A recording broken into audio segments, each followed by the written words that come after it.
I'd like to begin by acknowledging that Lakehead University is in Thunder Bay, located on the traditional lands of the Fort William First Nation, signatory to the Robinson Superior Treaty of 1850. I'm currently joining you from Vancouver and gratefully acknowledge this land of the Coast Salish peoples, the Squamish, Tsleil-Waututh, and Musqueam nations. My name is Pauline Sameshima. I'm a professor in the Faculty of Education and Canada Research Chair in Arts Integrated Studies at Lakehead University.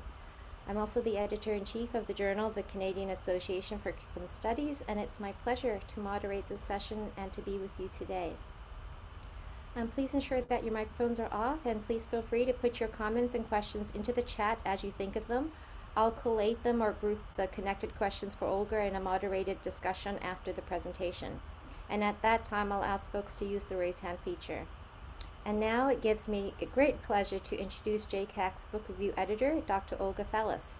Her presentation today is titled Academic Book Reviews Part 2. If you'd like to see Book Reviews Part 1, you can find it by simply searching the keywords JCACS and Book Reviews on YouTube. Dr. Fellus is JCACS' fantastically inspiring book editor and also mentors the JCACS Context, Curriculum, and Change team, the JCACS YouTube content creation team. She holds advanced degrees in education, TESOL, and translation. In her work, she draws on ideas from learning theories, discourse studies, and pragmatics to research learning and teaching approaches and processes. She's particularly interested in issues pertaining to STEM-related contexts. Olga is a former instructor of English for academic purposes, and she'll share some ideas about what makes a book review a work of scholarship. Please welcome Olga with me. On to you, Olga. Thank you so much. I'm so pleased to be here again, just so that we have an opportunity to engage in conversation about what is it that we think about when we talk about scholarly book reviews. And so we had one session a few months ago, and I did receive quite a few book reviews as a result of that particular workshop, and I'm looking forward that we'll have some more. But Pauline and I thought that it would be helpful if we create some sort of an understanding what it is that we're looking for. And also remind people that as any academic writing, there is a process to go through, right? True. Publishing book reviews, academic book reviews is a bit different than publishing a full-blown research paper, a theoretical, a literature review or empirical research. It is different in a few ways, and I would be, I'll be happy to revisit this after the presentation. So if you have a question with regards to the differences, please don't hesitate to put it in the chat. So let me start with sharing my screen. As Dr. Sameshima has noted, this is a workshop on academic book reviews. I am the JCACS book editor, and I invite you to consider reviewing a book of your choice, or if you want some suggestions, I have a few titles that I can recommend. So what are we going to be talking about today? We are going to be talking about writing academic book reviews and the difference between an academic book review and a regular classic traditional book review is that an academic book review is a work of scholarship. And my vision about making book reviews more academic in terms of discourse is that we create the conditions for book reviews to be citable. I don't promise it will be, but by the time a book review gets to the publishing stage, it will be at a level that it can contribute to knowledge. It can contribute to how we understand curriculum, how we understand change, and how we understand perhaps the ways we need to undertake to make change happen. I decided to focus on two helpful metaphors, and these apply not only to academic book reviews, but to academic writing. Dr. Sameshima has mentioned that my professional background is in academic English. Throughout the years, quite a few decades of teaching English for academic purposes and for specific purposes, I have garnered some insight about what it is that writers need. And again, I'm not differentiating between writers whose L1 is English, not necessarily. I mean, I've worked with writers whose English is their first language, but they still need to kind of understand what it is that we expect from an academic writing. So I use two metaphors. I think they are very helpful. The metaphor of a roadmap and the metaphor of a house. So just think about, if you can put in the chat, and Dr. Sameshima, if you can see what people write in the chat, what makes academic writing a roadmap? What makes academic writing like a house? Any idea that comes up, can you please put it in the chat? How is writing, academic writing, like a roadmap? How is it like a house? Dr. Sameshima, do we have any contributions in the chat? A house has a structure, a roadmap, because writing can steer conversations in new directions for further research, a fixed structure,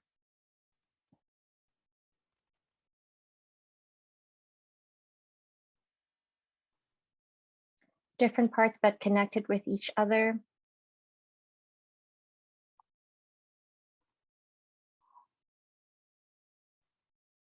These are very good ideas. We'll stop here. I think we have the essence of what makes a good academic writing.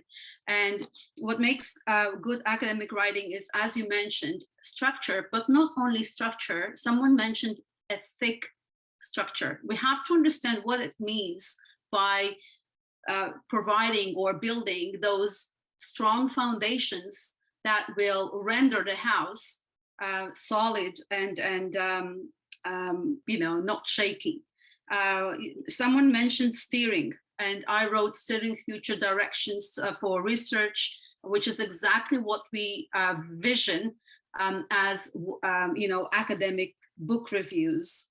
Another person suggested connections. You cannot embark on a journey without knowing what intersections you will be going through, connecting you from one part of the journey to the next part, right? I mean, metaphorically speaking, we cannot and we should not engage in academic writing without having a clear picture of the roadmap we want to go on, or a clear picture of the house we want to construct. And pay attention to the pictures that I chose. The picture that I chose of a roadmap was kind of we do have a paved, cemented road, but no one else is driving there. And if you can think about Robert Frost's The Road Not Taken, that's what we want to see in the book reviews, the scholarly book reviews. We don't want a replication of what's already there.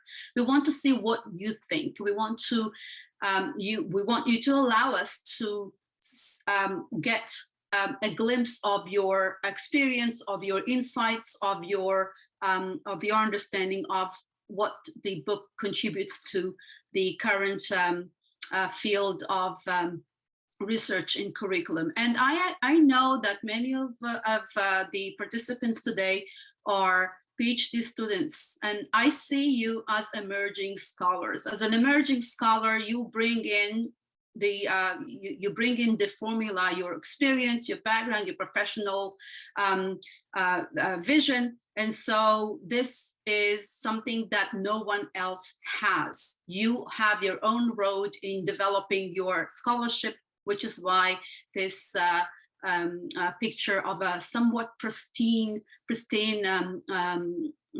view.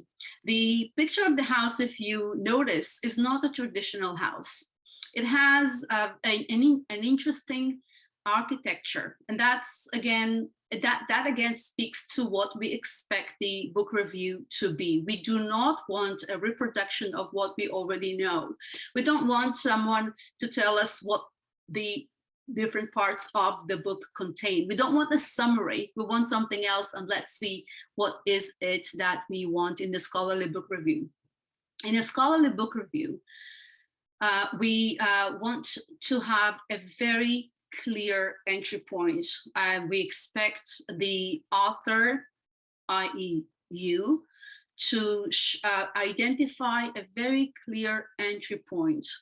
Now, we are aware of the fact that people have a lot of experience, a lot of familiarity with research literature and curriculum, but it is very important that you make the entry point clear. If you think about the metaphor of a roadmap, know what road you start your journey in. Very important. Clear destination. Where are you going? Many times what I see in submitted book reviews is a mayhem, a cacophony of ideas. Okay, and it's not really clear where this text is going. What's the purpose of the text? And so from the get-go, identify the entry point and where you're going. And to be able to do so, provide clear signposts to the reader. This is where we are, this is where we are going, and this is how we will get there. Make sure that you have no obstacles, and we will talk about some of the obstacles I've come across. Navigation is key, and what I mean by navigation is make sure that you identify important sites that we need to pay attention to. Imagine yourself in the tour, having the guide explain to you or tell you, turn your head to the right and you notice this building, and then you tell the story. Turn your head to the left and you notice that building and you tell the story. So navigation is key, and obviously I'm talking about not buildings, but the theories or the ideas that you bring into your text. And a very important idea as well in terms of metaphorically understanding academic writing in general, and specifically academic book reviews, is that we need to be careful not to get stuck in ruts. And what I mean by that is when you get a comment that asks you a query, that asks you a question, consider it very seriously, because it may help you it may help you see what you're writing from a different perspective. It's very difficult to work with instances where there is some sort of a glitch in communication, which may happen. So now that you know these things happen, we need to understand that we work together to help produce the best text that we can produce in a very limited time. How is an academic book review like a house? And some of your ideas actually surfaced the principles of what it means to build a good foundation for a house. So obviously we need to have strong foundations, and that means you need to bring outside scholarship. And what I mean by outside scholarship, you showcase your expertise in the area. Okay, we are talking about curriculum and education, and we need to, that would be one of the destinations or the middle destinations to our final destination.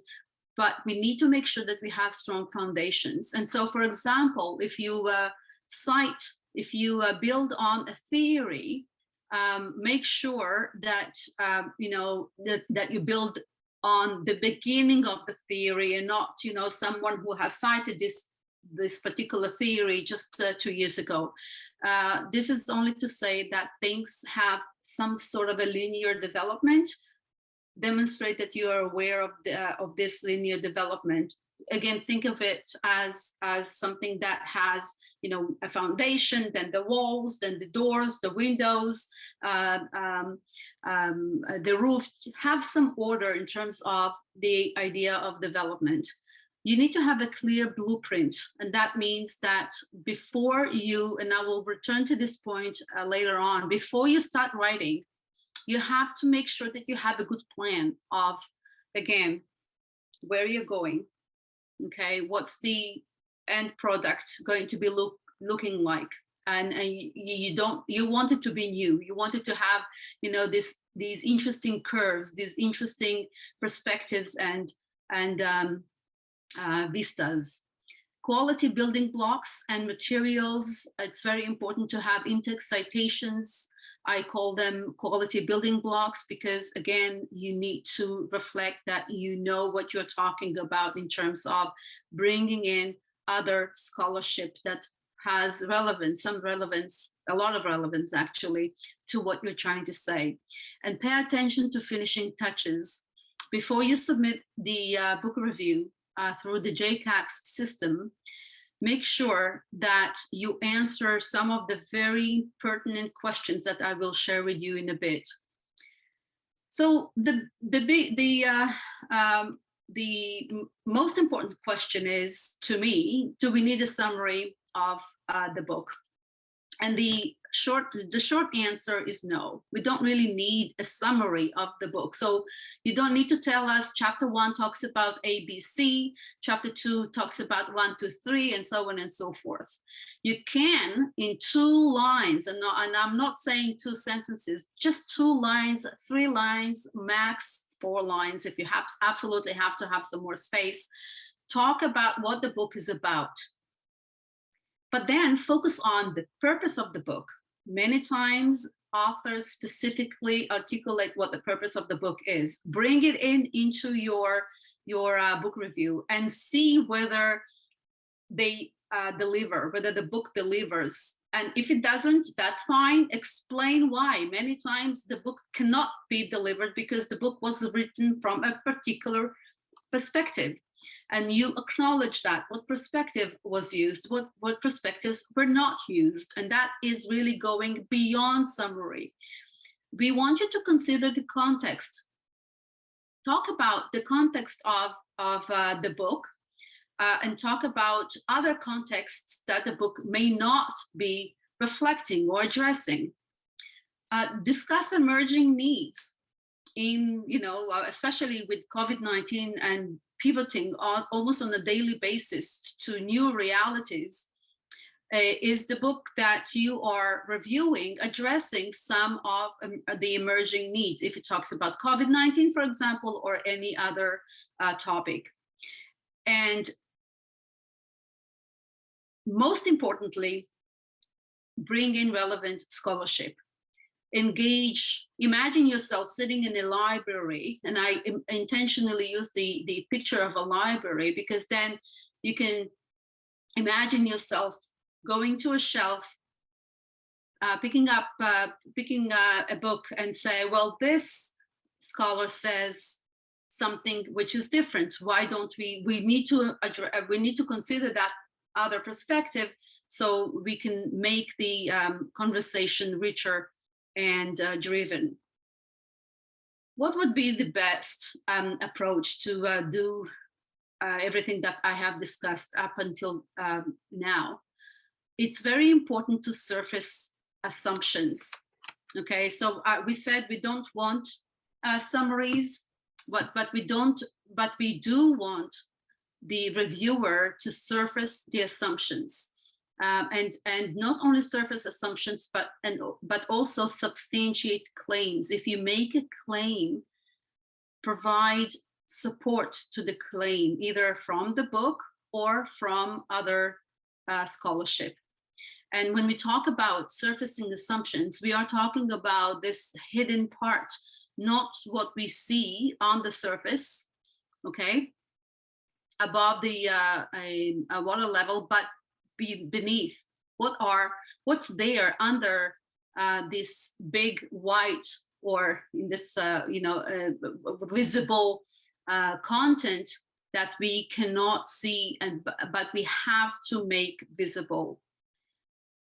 So it is not only the author's assumptions, but also your assumptions, or even common beliefs.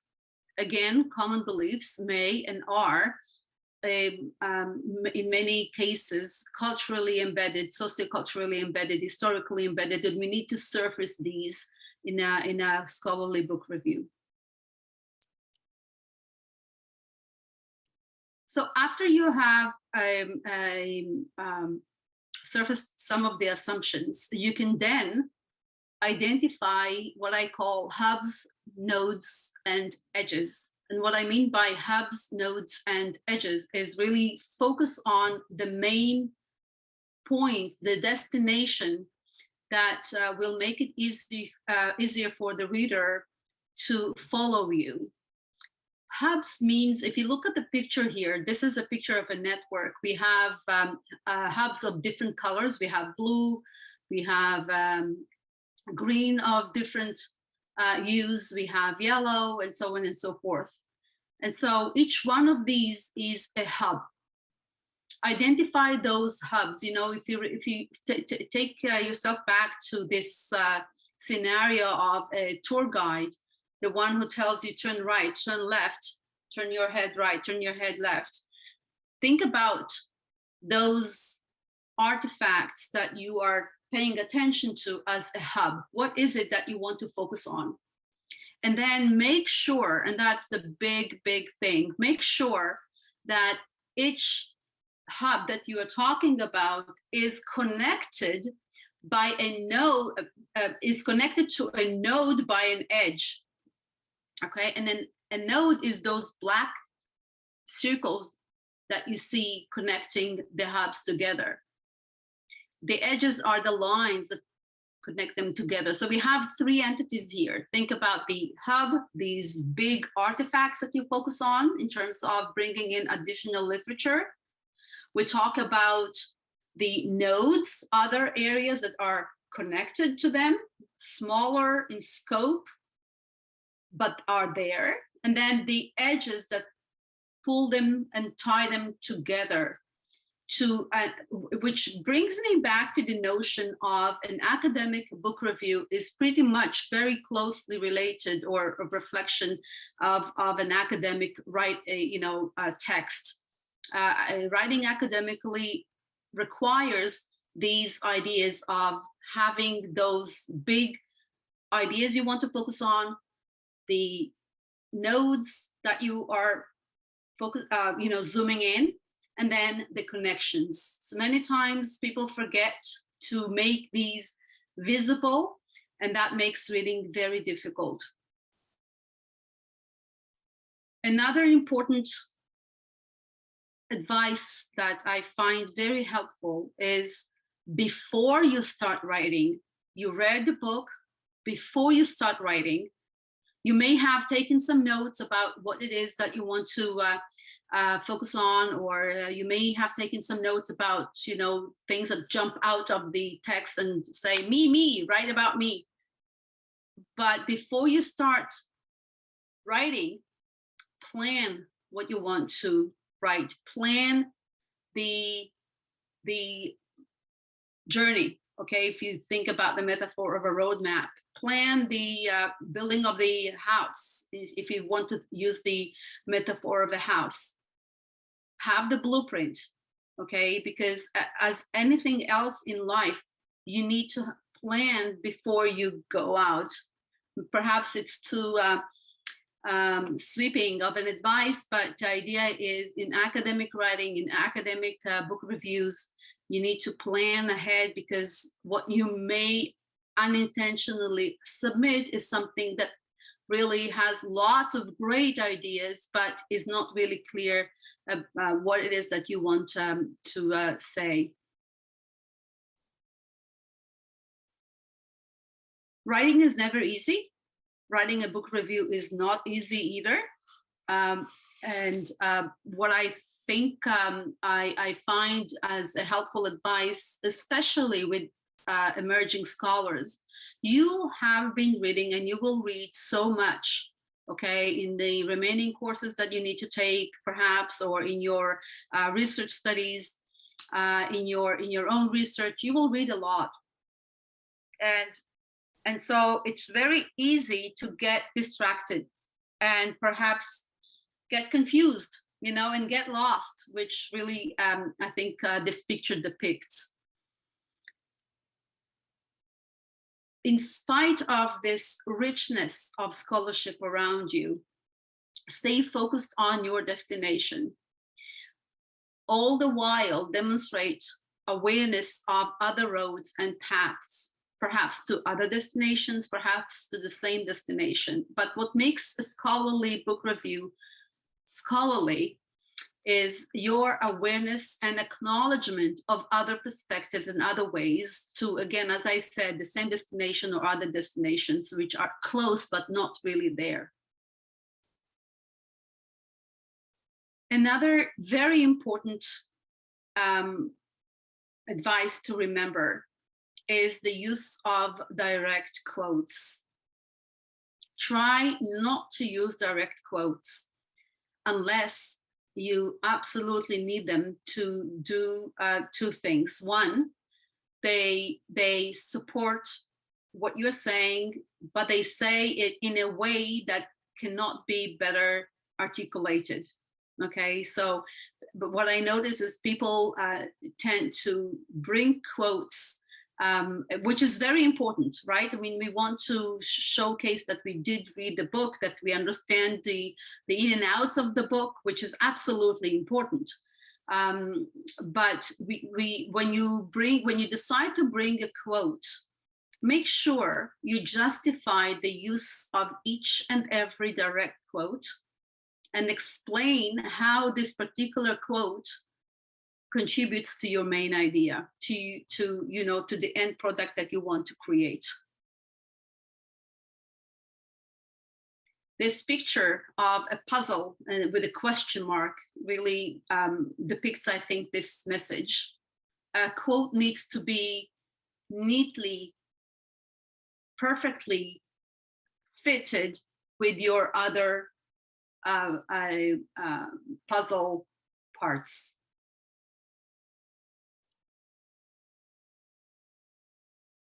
Another idea that I wanted to share with you today is word choice. What I noticed, and I will give just one example of what I mean by word choice. My background, as you know, I have a master's degree in translation. And in translation, as a court interpreter, in translation in general, you have to be very careful with what words you're using in the language that you are translating into. You have to make sure that the word you're using in the target language is exactly, or means exactly, or closely as closely as possible what the word in the original language, in the source language says. Sometimes it's impossible to do, right? We have voids, we have words that exist in one language and they don't exist in the other language, and vice versa. We have cultural differences. So in spite of these differences and challenges, we still need to make an intellectual effort to identify the exact word that we need. And that's why I chose the picture of a bullseye. For example, I noticed that people tend to use the verb, to overuse the verb mention. So if you want, put the word mention, don't cross it out, just say, I need to use you very carefully. Next time, every time I use mention, I will reconsider and see whether it's absolutely the right word to use. And if instead of mention, I'll present some other verbs that people can use. So word choice is very important. I use an example of a verb, of a reporting verb, because this is the common way of reporting what the book that you are reviewing is actually trying to do. But reporting verbs is not the only words that we need to consider. So when you think about words, think about the etymology of a concept. Did the author seriously consider the history of the development of a key concept? If not, this is where you're going to be contributing to scholarship. Did the author consider, or authors, if it's multiple authors, did the authors consider semantic networks? And what I mean by semantic networks is, for example, this is a whole course in and of itself, but semantic networks essentially means when you use a word that includes, it's like a family, right? When you use one particular word, the reader brings in other words that are connected or affiliated to that particular word. So if you notice that the author or authors did a great job in semantic, in considering semantic nets, discuss it. Key tenets is another area of focus. What are the main concepts, the main ideas that the author is trying to focus on? And conceptual work framework is always very important to consider. What are the main ideas, the keywords that you're working with? And the difference between key tenets and conceptual framework is when conceptual framework allows you to think about the major ideas in terms of words, right? Key tenets would be the principles in this conceptual framework. I promised to give to provide some suggestions for people to use instead of the word mention, and I use the word mention just because I noticed it, quite a few times in the submissions that we had. And this is not to criticize. This is just to really think about what is it that we need to pay attention to before we submit a paper for publication or a book review for a journal, specifically JCACS. So instead of mention, you can use any of these words, and I used 4 rows of 4 columns of 10 words in each, right? So we have question, we have observe, we have demonstrate, we have investigate, criticize, compare, acknowledge, refute, contradict, doubt, support, speculate, state, believe, highlight, and so on and so forth. And there are so many more. So practically speaking, once you finish writing and you think, okay, I have a good sense of what my house looks like, or what my journey kind of, how it is laid out.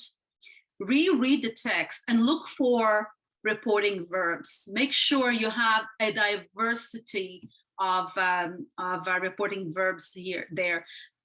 Do a search for the word mention. If you have it there, make sure it is used properly, and it has to be there in your text.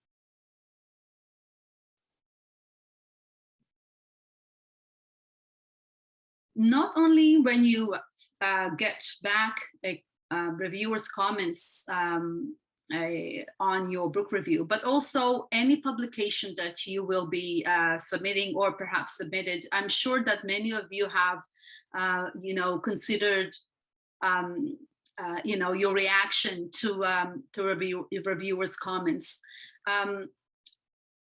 Most cases, comments are very, very kind in nature. They are not there to get you, okay? They are there to make your writing better, to make your articulation of ideas better.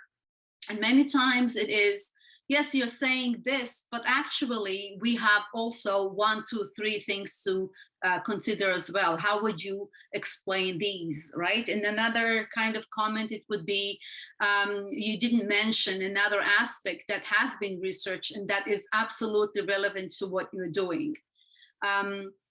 In my personal experience, I submitted to a journal, not JCACS, it was another journal, and one of the reviewers said basically something like, well, I would do it this way, A, B, C, D. So taking my own advice, embracing reviewers' comments and suggestions, and really looking at things in a different way, many times, and I encourage you to do so, many times you will say, yes, but this is not my house. This doesn't fit my blueprint. Be able to explain why it doesn't, and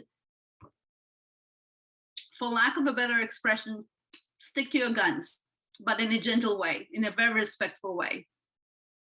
Many times, though, these comments and queries are there to improve your writing and to make it even better. So, which is why I wrote, embrace the comments, use that other pair of glasses to see what is the other person seeing in what I wrote that I don't see. Perhaps I wasn't clear enough, and that happens, okay? So revisit those sentences where things are not clear to the reader, because if it's not clear to the reader, it wouldn't be, if to the reviewer, it wouldn't be clear to, it may not be clear to potential readers as well. And you want to make sure things are very well written and articulated.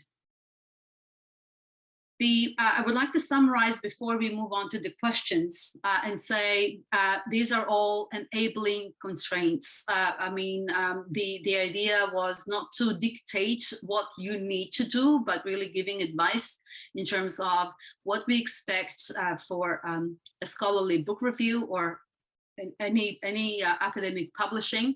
And if you notice, we have the infinity symbol here, just to say there is an endless way, there is endless ways of expressing ideas, of perspectives, of experiences, of contexts. And we are just looking forward to hearing from you.